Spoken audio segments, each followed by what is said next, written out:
कभी इन हीरों के लिए बहा था खून।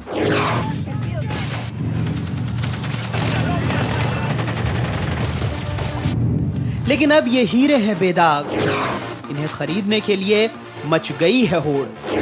सूरत और मुंबई से चार्टर्ड प्लेन में जा रहे हैं व्यापारी हीरों की शॉपिंग के लिए। लग गई है रेस ग्राहकों को त्योहारों के सीजन में हीरा पहनाने की।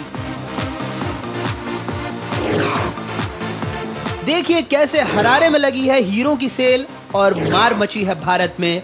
बुलेटिन में आगे। नमस्कार। अब हीरा वाकई सबके लिए हो सकता है। आने वाले कुछ दिनों में हीरों की लूट मच सकती है, क्योंकि अब शुरू हो चुकी है हीरों की इंटरनेशनल शॉपिंग।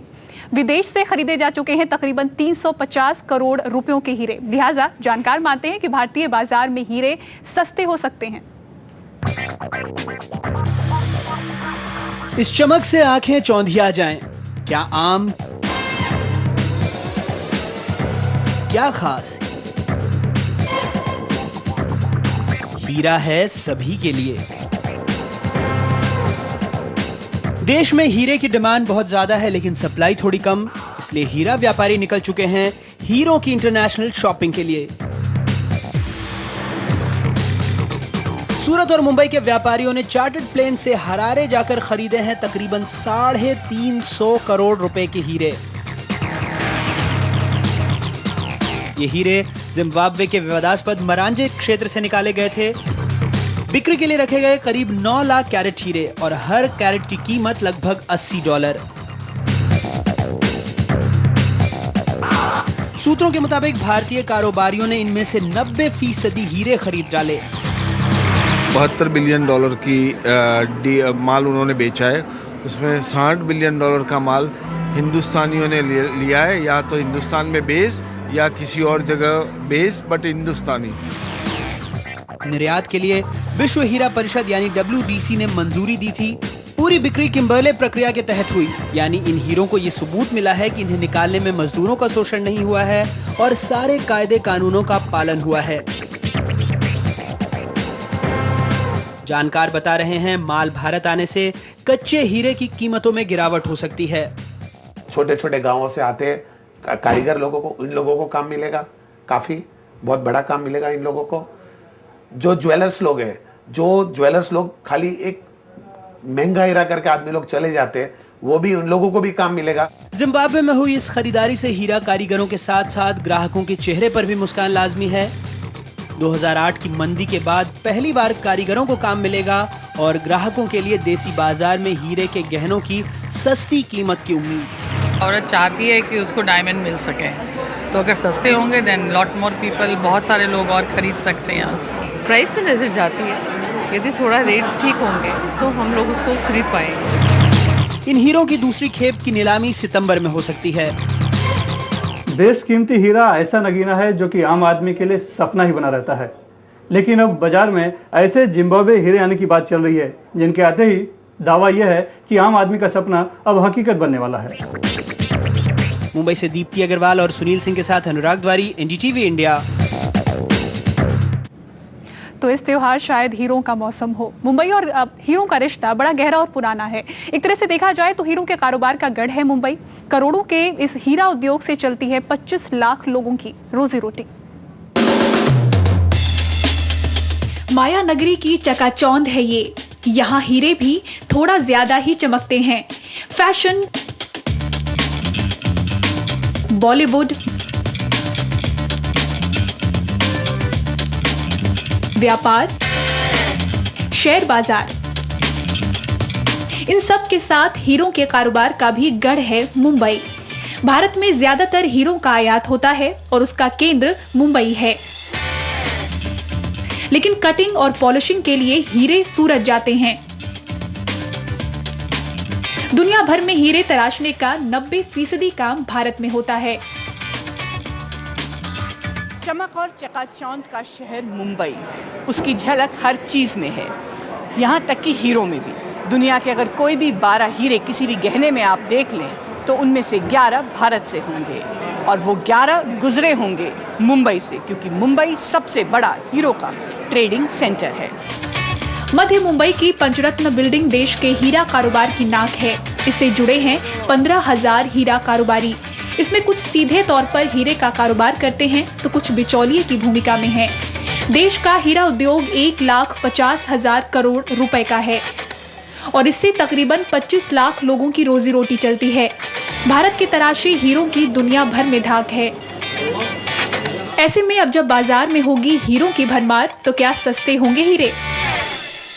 ज़्यादा माल आएगा और लोगों को डिमांड कम होगी तो सस्ता मिलेगा। अगर डिमांड ज़्यादा होगी तो सस्ता कहाँ से मिलेगा?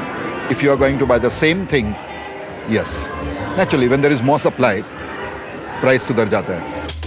यानी कोई एक राय नहीं, फिर भी त्योहारों के मौसम में खरीदने वालों के लिए एक उम्मीद तो है ही।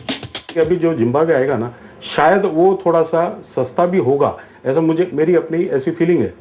और अगर वो होगा तो मेरे ख्याल से नॉर्थ वालों को तो बहुत मजा आएगा।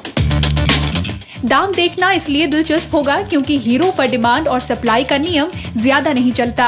आखिर ये शौक और लग्जरी का सामान है। सुनील सिंह के साथ मुंबई से दीप्ति अग्रवाल की रिपोर्ट, एनडीटीवी इंडिया। अब बात हीरो की चल रही है तो आपको हम ये भी बता दें कि चमकते हीरे का इतिहास खून से सना है। देखिए डायमंड से जुड़ी जंग की ये कहानी।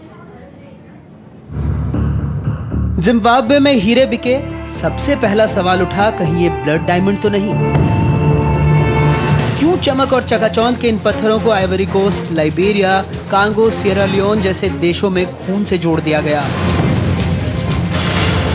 क्यों वहां इन्हें ब्लड डायमंड, वॉर डायमंड या कॉन्फ्लिक्ट डायमंड के नाम से पुकारा जाता है? इन सभी गरीब देशों की कहानी लगभग एक सी रही। पैसों के लिए कीमती माइंस पर कब्जा। कहानी सुनाते हैं सियरा लियोन की, जहां कुछ सालों पहले गृह युद्ध का दौर था। राष्ट्रपति के खिलाफ छात्रों का एक समूह रिवॉल्यूशनरी यूनाइटेड फ्रंट ने 1991 में बगावत का बिगुल बजाया। विद्रोही देश की सेना से लोहा ले रहे थे।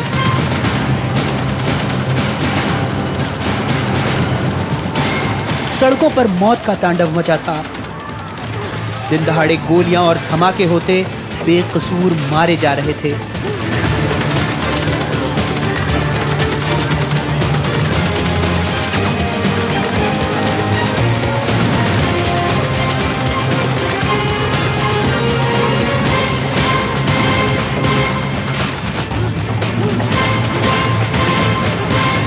गृह युद्ध खिंचता जा रहा था। विद्रोही बिना पैसे के पस्त हो रहे थे।